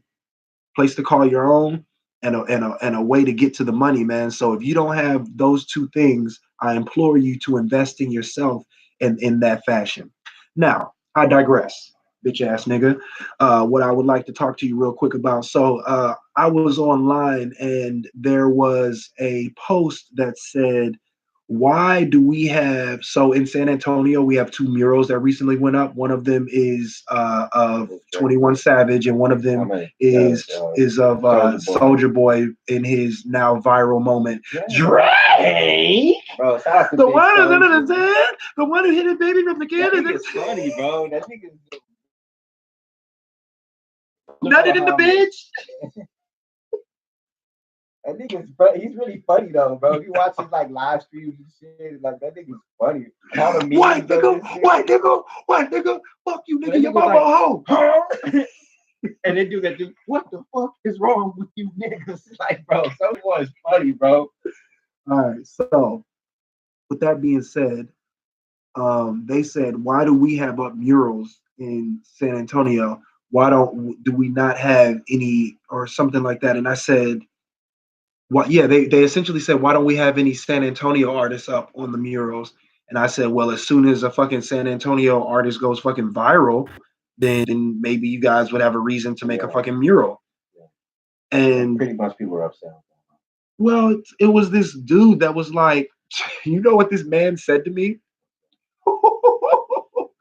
This local joker. Yeah, man, he's a local joker, man. And I'm gonna tell you, this is how you gonna know he's a local joker. So King Kyle Lee isn't what do you say? So what about King Kyle Lee? What about Blake? Now hold on, wait. I'll give Blake that. Wait. And it's not I'll let you finish. Go ahead. No, go. So what I said to him was, he said, I was like, bruh, first off, if you go outside of the Gulf, nigga, nobody knows who King Kyle Lee is, bro. Wow. Like, that nigga is Texas. I was being generous by saying the Gulf, by including the Gulf Coast, because I know how the circuit works. You know what I'm saying? You big in Texas, you big in Mississippi, and big in Louisiana and all of that shit. Yeah. So I gave that respect. You might go to the Midwest too. Maybe even, but outside of that.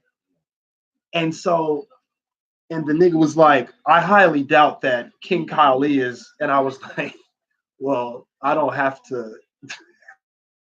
fucking speculate. I was like, nigga, I'm not from here, nigga. And I leave outside of here frequently, nigga. And I'm letting you know, local joker, nigga. Like, I went and looked at this nigga page. He's from like Houston and shit. Like, you know how the Texas niggas be like, they really think like, you know how the Texas niggas be like. Now I'll admit that San Antonio doesn't have a scene, but I would also say that like a lot of the San Antonio shit that be fucking whack, bro. Like niggas is like I don't know like what niggas expect. Like, and they be salty, like, yeah, I don't know why San Antonio, like, nigga, we should be like nigga, you know. Like, and so he was like, Blake, he said he has 400,000. He said 400,000 views. I was like, bro, 400,000 is a lot, but 400,000 views does not make you fucking viral. I'll give Blake this. He's doing numbers right now. He is his most, from what I'm seeing, his most hit up music video, Blake Flexing, 2 years ago, is 15 million views. Okay, and that's cool. But the thing is, he had to go to California to even pop. And like, here's the thing: he's not independent. Is he independent? Doesn't he have a deal now? He's signed he's been signed. That's my point. Like, we're like viral. Like, yeah, Soulja Boy and 21 have a deal, but the reason that they went viral wasn't about music. You feel me? Yeah. They didn't go viral for music, and that's what these niggas don't fail to. Well, I don't know why we don't get nigga. Look at what fucking 21 Savage went up there as a mural of almost like a martyr type of thing at that time for the deportation issue that was being discussed. You know what I'm saying? Yeah. Yes, it's 21 Savage, but he was a symbol for something else at that time.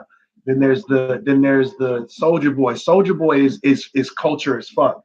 Yeah. Like, Soulja Boy is, bitch, you ain't about to compare nobody from Texas to Soulja Boy, really.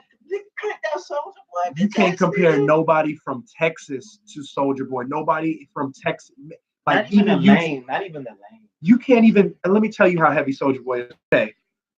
And nigga, you could take the whole Rap-A-Lot and fucking, you could take the whole, nigga, you could take the whole Rap-A-Lot and fucking Swishahouse impact on Texas combined. And that does not equate to Soulja Boy's total downstream impact that he has on the current game that is the music game right now. Like the Texas shit, like that style, yeah, they impacted that drastically. But what y'all fail to realize is that a lot of that shit doesn't impact anything outside of Texas. Like the mixtape shit wasn't only a Texas thing. So I could understand you being like, oh, the mixtape hustle. Hey, but look, I don't want to cut you off, but it's a good and a bad thing about the independent thing in Texas. And the same. And I'm not saying it's bad. The same thing in California, specifically the Bay Area. Yeah, hella money out there. If you're big in your state, you can eat. You don't really have to sign a record label. Like, bro, in Texas, bro, if you're like a known tech like Zero, this nigga could go to like King Kyle Lee. Yeah, he could go to L. He could that nigga's gonna be touring until he's like 60, bro. He can sell out a show at Corpus Christi. I don't know about selling it out. It might have to be a car show. It might have to be a car show as well. Yeah, but I'm looking at smaller, like, like shit like that. Like, I don't even know that. Like less, like, you know what I'm saying? Like, you know, like what I'm saying is, the nigga can get booked. Blake will. He can get booked. Yeah, he'll get booked. He can get booked he's gonna have dates for the rest of his life. And all the cities and small cities, like, you know what I'm saying? Like, niggas forget, like, there's niggas in, like, Corsicana, like, East Texas, Tyler, like, you know, there's 130,000. Yeah, they love them niggas. But, like, you can go, you can. And that's my point. He's heavy in Texas. And even in Texas, he's lightening up. Yeah. I'll be honest with you, bro.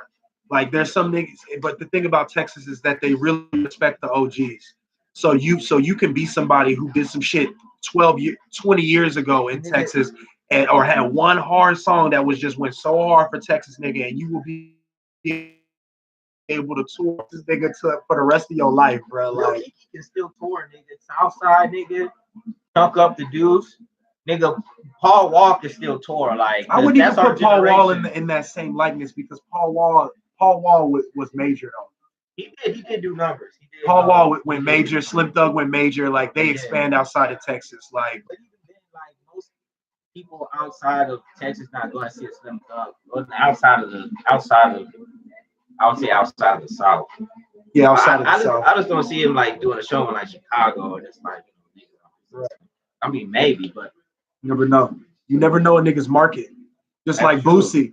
That nigga's got crazy markets in places you wouldn't believe, like places where don't nobody else get love. That nigga Boosie got a market. And I respect Boosie because it's really about his bag. But if you're from Baton Rouge, like, you're not really against going to them small country towns to get your money, because, you know, there's a whole bunch of small country towns with black folks.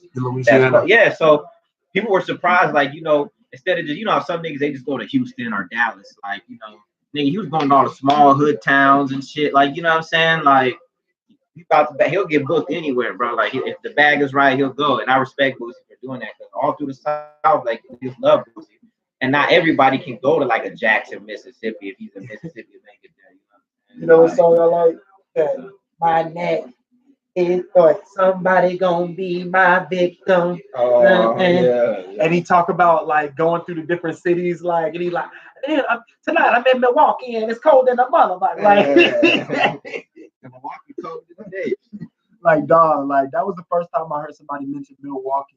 Like, in like I was like, Milwaukee, and then I met somebody from Milwaukee after that, and I was like, no wonder Boosie. Yeah, you know about Milwaukee. The nigga that put me up on Boosie, that put me up on game with Boosie, was a Little Rock nigga. The same nigga that put me up on Gucci heavy put me up on Boosie. Gucci like heavy back in the day, bro. That like Gucci had them niggas like, what? I was a big all my homeboys that know me from back in the day, they know I was the biggest Gucci Mane fan. I was too. Before niggas was even listening to that nigga. Motherfuckers, the niggas used to say, like, man, turn that shit off, that nigga can't rap. I'm just like, bro, that nigga snaps like in his own way.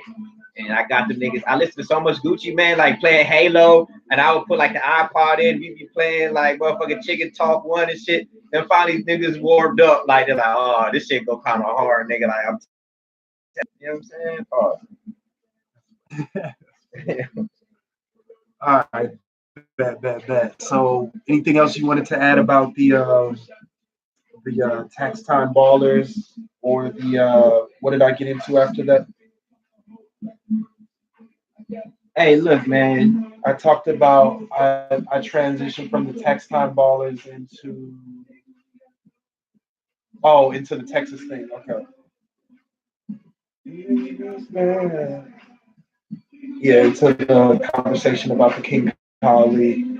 So I mean, no disrespect to King Kali and all, but I mean, I just thought that nigga was. I'm not gonna call Reliable. You know, not a bad comment about Kali. It's just, you know, I mean, he cool. You know, I've seen him around a couple of times. You know what I'm saying? Yeah, I actually know some people who were close to him, but that doesn't negate facts. I mean, he knows the nigga ain't about to go to New York or some shit like that. You know what I'm saying? And the fact of the matter is that even to wrap up the whole Blake thing, even with this nigga doing 15 million, Blake has to leave to go to California. Exactly. This nigga, he's from San Antonio, but he had to sign the deal. That's fucking label backing, bro. That's money. That's advertising. You know what I'm saying? That's promotion. You know what I'm saying? That promotion adds up. Those press runs add up. You understand me? And even the video that did, first off, understand that that's in 2 years. So viral is 15 million views in 3 months. Nigga, viral is 15 million views fucking 2 months. You know what I'm saying? And there are videos that do that shit. You know what I'm saying? Like that's viral. Viral is some shit that sweeps the nation, where people will hear about it and they're not even in that culture. Where you look at those challenges. What was that challenge that Ray Schwimmer started? Niggas were sitting still. Shit. Yeah, with like the Black Beatles challenge, where niggas wouldn't even know who Ray Schwimmer is, but they know about this Black Beatles challenge. You understand me? That's what viral means, or a dance where you've never heard of this artist, but there's white people in fucking Vermont where they got kids at school that are now doing this fucking dance at their fucking at their auditorium or in their class. That's viral. You know what I'm saying? Yeah, like Blueface. That's y'all know what viral. That's viral. Like when somebody does memes or challenges and everything. Like yes, and there ain't no Blake memes, bro. There ain't no Blake memes. There ain't no Blake memes. I saw like a little dance that he had, like, but that shit didn't go viral. Like the nigga, like there's nobody. He brought up some white nigga I had to Google. I was like, who is this? It was like some white songwriter, like young nigga that was signed to like Cash Money. He's like a singer, like rap. I was like, yo, who is this nigga? And that's my point. This nigga ain't viral. Like, yo. And that's like niggas be getting they feelings about this San Antonio shit. Like, oh, like why don't we have any nigga? Why don't you? And especially look, and I've been on that local scene as far as like, you know, a lot of niggas rap out here, and I got a lot of homies and like the artists. That nigga want a mural of Blake over there. People ain't gonna know who that is. People gonna think that nigga got shot or something. Like, oh, this nigga dead. R.I.P. Whoever got shot over here. That nigga gonna look like somebody's Tio. Yeah. That's my Tio Eduardo. My Tio Eduardo Maina. Bitch ass nigga. And like, but they like a lot of these local niggas don't even get along with each other. Like, you know, I've been, you know what I'm saying, I did my thing in New Orleans, you know what I'm saying, I did my thing in Baton Rouge, and like they have a rich, you know, artistry out there as far as like rappers and entertainment. And the thing about it is type shit. And like, you know, a lot of niggas don't like each other, but they'll actually unify and come together type shit. These niggas in San Antonio, bro, they don't get along. They never want to support each other. It's like, brother, strength in numbers, you know what I'm saying? You're gonna fuck up the YouTube algorithm. They gonna be like, oh, this nigga was throwing up champagne in there about Vivo. YouTube algorithm is crazy now. But yeah, bro, like these niggas don't even get along in San Antonio. They don't even support each other. If they support each other as much as they did, that's my point. Well, then it's not really my whole point, but that is part of my point too. Is that these niggas are talking that why we don't y'all niggas out here murking each other? Like y'all niggas ain't even sticking together outside of like, yeah, we got the murder game crazy, but we ain't sticking together with the music. Like, hell no, these niggas is mad divided, all these different camps, all these different groups, like nigga. So, and I definitely ain't trying to listen to no local nigga tell me about what's what about some shit outside of Texas. Like, nigga, you don't know. Like, nigga, the only your opinion. San Antonio, more so than any other city in Texas besides maybe El Paso, but they go to Mexico. These niggas don't ever leave San Antonio. Like, nigga, what do you know, bro? Don't try to talk to me about a shit. Couple of times, like, nigga, they don't even. You know nigga, you ain't left 35, bro. You have not left 35. You haven't left fucking 35. So don't try to talk to me about. No, I'm not trying to get on no high horse, but I'm just saying, and this conversation extends beyond just what we're talking about music. This is just period. Nigga, a lot of conversations come down to life experiences. What do life experiences come down to? They come down to what you've been exposed to. So if you've only been exposed to one culture, one type of people, one city, one, you know what I'm saying, one school, one side of town, then your opinion is definitely biased, and you only bring to the table a limited amount of value when it's like, nigga, what do you know, bro? like what do you know? Like you ain't never been you. A lot of niggas don't read books, and even if he was well read on some shit, then okay. All right, I watched the Travel Channel, nigga. I seen this, you know what I'm saying? I know. I watched the Food Network, so I know about this food. You know what I'm saying? That's a French pastry. Like, and follow up with it. Google, like, oh, say, oh, that was good. You know, Google it and like, you know, YouTube a video or some shit. And like, you know, don't ever try to be like, oh, San Antonio is a shitty city, nigga. How do you know? Compared to what? A shitty city compared to what? With your local ass, nigga. Where have you been, nigga? Besides, like, they'll look at some shit on like TV or something. You comparing your shit to No Love and Hip Hop? Like that? No Love and Hip Hop. That was. You comparing your shit to No Love in hip hop. You know what I'm saying? Oh, in Houston and Atlanta, I wish my city was like that. Nigga, that shit is staged. But then they put in work to do that. Y'all niggas is wild, yo. They put work for that. Yeah, we got them Tribe Pillows doing very peaceful numbers. You know what I'm saying? Rest in peace to the 5 foot,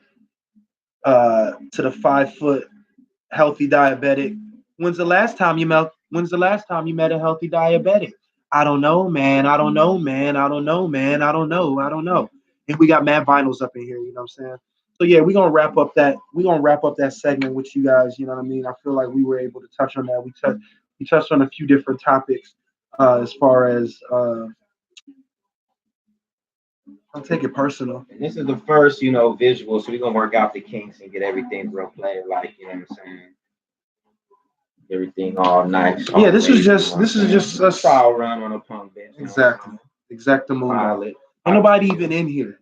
Y'all not even in here. You know what I'm saying? So we don't even want to.